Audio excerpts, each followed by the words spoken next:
Jay Itzes resmi ditunjuk sebagai Kapten Venezia, menggantikan João Gianpaolo yang hijrah ke Palermo. Keputusan ini diumumkan oleh pelatih Eusebio Di Francesco dalam konferensi pers menjelang laga melawan Genoa. Sebelumnya, Itzes sudah mengenakan ban kapten dalam 2 pertandingan terakhir melawan Udinese dan AS Roma. Namun, kali ini sang pelatih menegaskan secara terbuka bahwa bek timnas Indonesia tersebut adalah pemimpin utama di lapangan. Di Francesco menegaskan bahwa pemilihan Itzes sebagai kapten bukanlah keputusan sembarangan. Bek berusia 23 tahun itu dinilai memiliki jiwa kepemimpinan yang kuat, mampu memahami dinamika tim, serta berkomunikasi dengan baik di dalam dan luar lapangan. Kepribadiannya yang tenang dan profesional menjadi faktor utama dalam keputusan ini. Keputusan ini juga membuktikan bahwa Itzes bukan hanya sekadar pemain penting di lini belakang, tetapi juga sosok yang bisa menginspirasi rekan-rekannya. Selain itu, ada faktor lain yang membuat Itzes dianggap pantas menjadi kapten. Salah satu hal yang paling diapresiasi oleh Di Francesco adalah sikapnya yang tidak pernah menyalahkan rekan setim ketika terjadi kesalahan. Sebaliknya, Itzes selalu berusaha membantu mereka agar tampil lebih baik, baik secara teknis maupun mental. Penunjukan Itzes sebagai kapten tentu menjadi kebanggaan bagi sepak bola Indonesia. Bermain di Liga Eropa saja sudah luar biasa, tetapi mendapatkan kepercayaan untuk memimpin tim adalah pencapaian yang luar biasa. Ini menjadi bukti bahwa pemain Indonesia bisa bersaing di level tertinggi jika memiliki kualitas dan mentalitas yang tepat.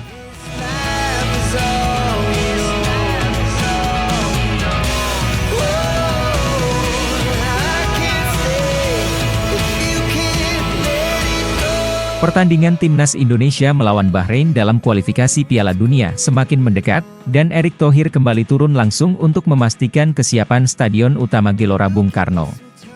Fokus utama kali ini adalah kondisi rumput stadion yang menjadi faktor penting dalam kelancaran permainan. Dengan waktu kurang dari sebulan menuju laga krusial ini, Erick bergerak cepat agar lapangan memenuhi standar internasional.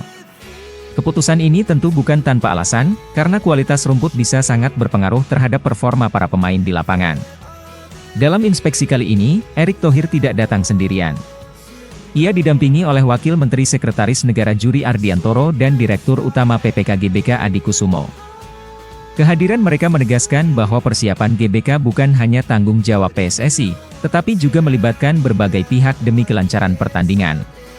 Stadion bertaraf internasional seperti GBK harus selalu berada dalam kondisi terbaik, terutama untuk laga sebesar ini.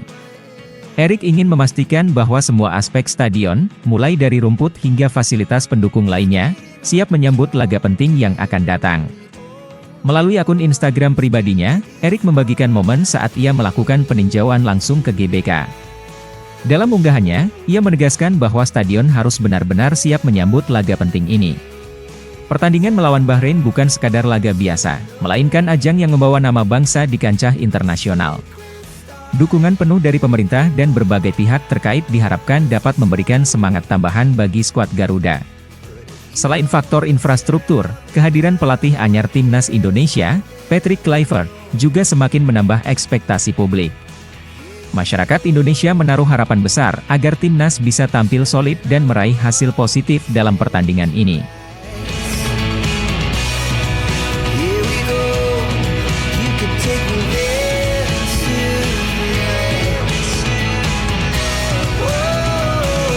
Kelvin Verdong mengakui bahwa dirinya cukup penasaran dengan sosok Patrick Kluivert, yang akan mulai menangani timnas Indonesia pada Maret mendatang.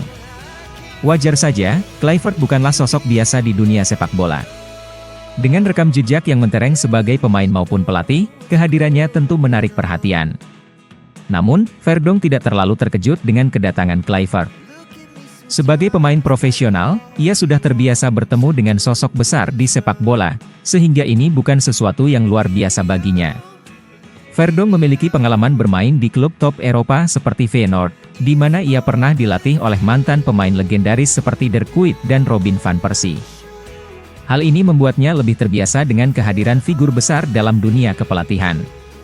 Baginya, meskipun Kluivert adalah nama besar, pertemuan dengan pelatih berkualitas sudah menjadi bagian dari perjalanan karirnya. Namun, tetap ada rasa penasaran tentang bagaimana pendekatan dan filosofi kepelatihan Kluivert di timnas Indonesia, terutama dalam membangun tim yang lebih kompetitif. Dalam wawancaranya, Verdonk mengungkapkan bahwa ia sangat menantikan kesempatan untuk bekerja dengan Kluivert.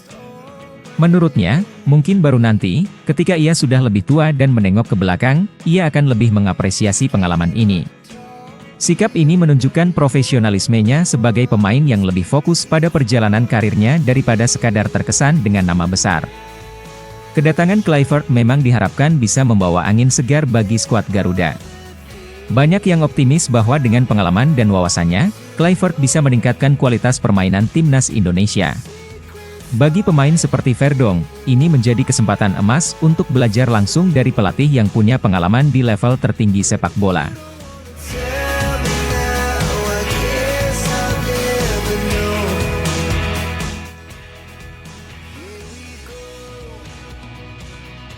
Sandy Walsh mengalami masa sulit di Cafe Mechelen setelah membela timnas Indonesia di Piala Asia 2023. Sekembalinya dari turnamen tersebut, ia merasakan perubahan sikap dari staf pelatih klubnya. Komunikasi yang sebelumnya lancar mulai terasa renggang, membuatnya merasa ada yang berbeda. Padahal, Sandy berharap bisa kembali ke klub dengan situasi yang normal, tetapi kenyataan berkata lain. Awalnya, ia masih mendapat kesempatan bermain dalam laga melawan Anderlecht dan Eupen. Namun, setelah itu, ia tiba-tiba tersingkir dari skuad utama tanpa penjelasan yang jelas. Situasi ini membuatnya berpikir ulang tentang masa depannya di Mechelen. Ia merasa kurang dihargai dan mulai mempertimbangkan opsi untuk pindah ke Asia. Menurutnya, bermain di Liga Asia bisa menjadi langkah baru untuk mendapatkan menit bermain lebih banyak dan terus berkembang sebagai pemain profesional. Keinginan Sandy untuk hijrah ke Asia sebenarnya sudah ada sejak Piala Asia 2023. Setelah mempertimbangkan berbagai opsi, ia akhirnya memilih bergabung dengan Yokohama Marinos, salah satu klub besar di Liga Jepang. Keputusan ini bukan hanya untuk karir klubnya, tetapi juga demi masa depannya di timnas Indonesia. Ia ingin bermain secara reguler agar tetap berada dalam performa terbaik dan bisa terus memberikan kontribusi bagi timnas. Bagi Sandy, menit bermain yang cukup adalah hal yang sangat penting, terutama untuk bisa tampil maksimal bersama timnas Indonesia. Ia ingin terus berkontribusi dalam ajang besar seperti kualifikasi Piala Dunia. Dengan tantangan baru di Liga Jepang, Sandy berharap bisa berkembang lebih jauh, membuktikan kualitasnya, dan menunjukkan bahwa ia masih layak bersaing di level tertinggi.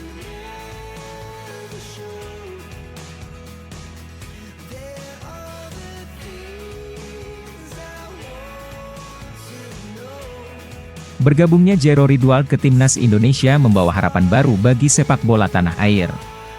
Dengan pengalamannya bermain di Eropa, ia diharapkan bisa memberikan kontribusi besar bagi skuad Garuda. Kehadirannya tak hanya meningkatkan kualitas permainan, tetapi juga memberikan atmosfer kompetitif yang lebih baik dalam latihan. Selain itu, ia bisa menjadi mentor bagi pemain muda, baik yang berasal dari akademi lokal maupun dari diaspora. Keunggulan utama Ridwald adalah fleksibilitasnya dalam bermain di berbagai posisi. Ia bisa berperan sebagai gelandang bertahan, bek tengah, hingga bek kiri, yang membuatnya menjadi aset berharga bagi tim. Kemampuan ini memberi keuntungan bagi pelatih dalam menyusun strategi yang lebih dinamis. Dengan opsi taktik yang lebih variatif, timnas Indonesia bisa lebih siap menghadapi lawan-lawan berat di kancah internasional. Tak hanya itu, keberadaannya bisa menjadi motivasi bagi pemain muda untuk terus berkembang. Namun, ada beberapa tantangan yang perlu diperhatikan terkait kedatangannya.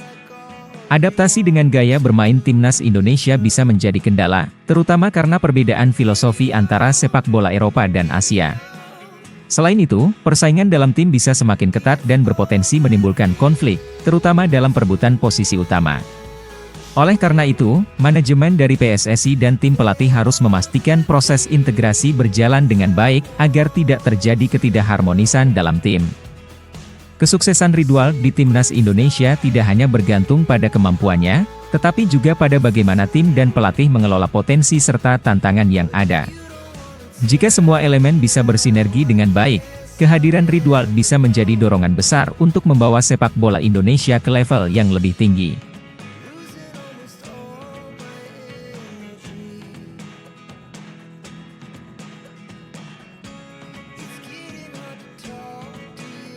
Rahmat Darmawan memberikan pandangannya tentang skuad timnas Indonesia di bawah asuhan Patrick Kluivert.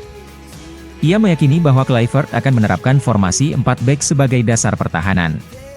Dalam skema ini, ada satu pemain yang menurut Rahmat sulit tergantikan, yaitu Kelvin Verdong. Meski Jay Itzes dan Kevin Dix juga memiliki kualitas, Verdong dianggap sebagai pilihan utama untuk mengisi posisi bek kiri. Menurut Rahmat, Verdong memiliki semua yang dibutuhkan untuk menjadi bek kiri modern.